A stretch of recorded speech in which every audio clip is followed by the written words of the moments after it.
जय मां दुर्गा दर्शकों, मैं रूपाली शास्त्री आप सबका स्वागत करती हूं अपने चैनल में। आज हम आपको बताएंगे गुप्त नवरात्रि में मां दुर्गा की पूजा आराधना किस प्रकार से करनी चाहिए। गुप्त नवरात्रि में कलश की स्थापना करने का, घट स्थापना करने का शुभ मुहूर्त क्या है और नवरात्रि की सभी तिथियां कौन कौन सी हैं, मतलब किस दिन हमें किस भगवती मां दुर्गा के रूप की पूजा आराधना करनी चाहिए, यह संपूर्ण जानकारी आज हम आपको देने वाले हैं। गुप्त नवरात्रि। गुप्त नवरात्रि का महत्व क्या है? देखिए, सनातन धर्म में 4 नवरात्रियां मनाई गई हैं। 2 नवरात्रियां गुप्त आती हैं, 2 प्रगट नवरात्रियां होती हैं। अश्विन मास की नवरात्रि और चैत्र मास की नवरात्रि यह कही जाती है प्रगट नवरात्रि, और आषाढ़ मास की नवरात्रि और माघ मास की नवरात्रि इन्हें कहा जाता है गुप्त नवरात्रि।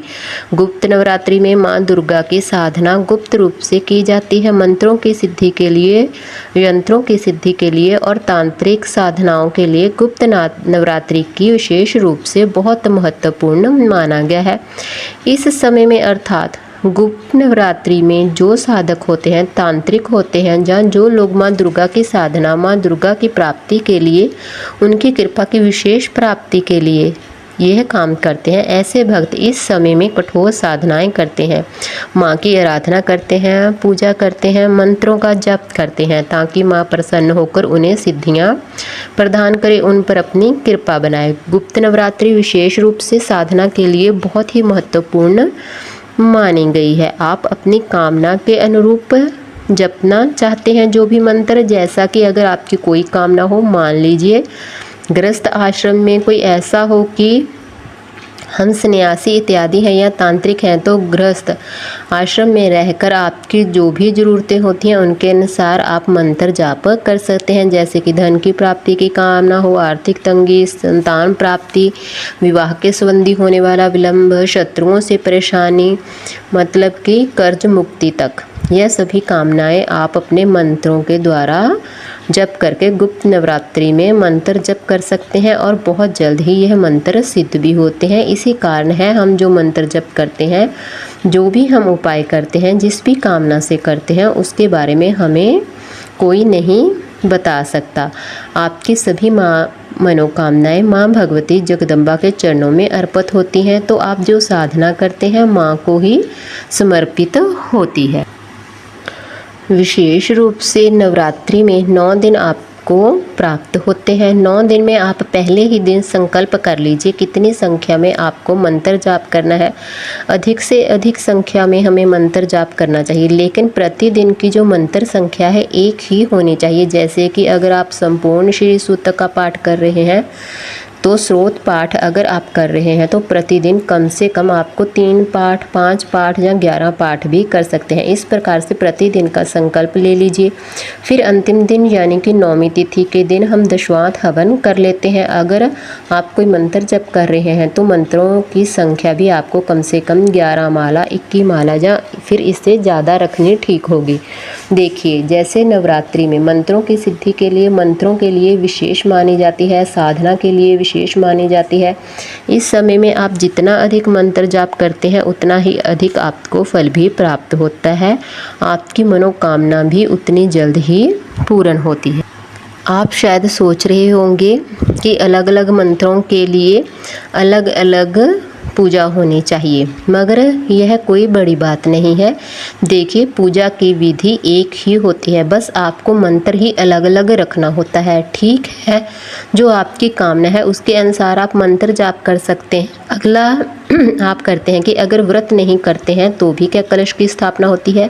जी हाँ, अगर आप व्रत नहीं करते हैं, मंत्र जाप नहीं करते हैं, फिर भी आपको कलश की स्थापना जरूर करनी चाहिए। आप सुबह शाम जैसे भी पूजा करते हैं पूजा कर सकते हैं। कलश 9 दिन तक आप स्थापित करके रख सकते हैं, कोई दिक्कत नहीं है। अगर आप अखंड दीपदान करना चाहते हैं तो बिल्कुल आप अखंड दीपदान भी आप प्रज्वलित कर सकते हैं। अच्छा, वैसे तो इस समय में ज्वारे नहीं बीजे जाते।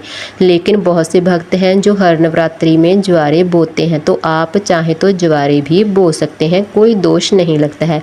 बस इसलिए हम सभी चीज़ें नहीं करते हैं क्योंकि गुप्त नवरात्रि है, और गुप्त नवरात्रि में जब हम पूजा करते हैं तो कोई भी आराधना करते हैं तो इस समय में तो चाहते हैं कि दूसरों को पता ना चले, इसलिए बहुत सारी चीज़ें इसमें नहीं की जाती। बाकी आप चाहें तो बिल्कुल कर सकते हैं, कोई दिक्कत नहीं है। व्रत करना चाहते हैं कर सकते हैं, व्रत नहीं करना चाहते नहीं कर सकते। शुद्ध और अच्छा भोजन रखिए। लहसुन प्याज का आप सेवन ना करें। इस समय आप ब्रह्मचर्य का पालन करें और अच्छे से सभी काम करें। क्रोध, झूठ, लड़ाई झगड़ा, वाद विवाद आपको बिल्कुल नहीं करनी। किसी की निंदा चुगली भी नहीं करनी चाहिए।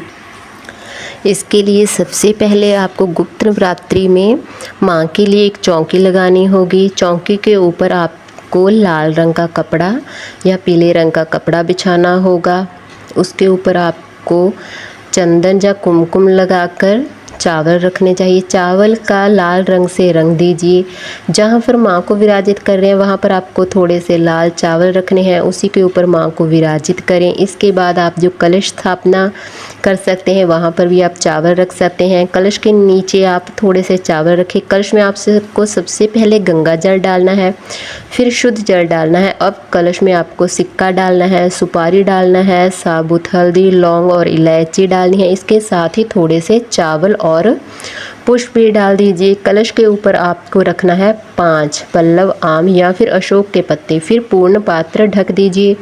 पूर्ण पात्र अर्थात कोई भी एक बर्तन, मतलब जैसे कि कटोरी, प्लेट या फिर मिट्टी का ढक्कन हो, उस पात्र में चावल रखकर आप उसके ऊपर उसको रख दीजिए, जिसके ऊपर आपने नारियल रखना है।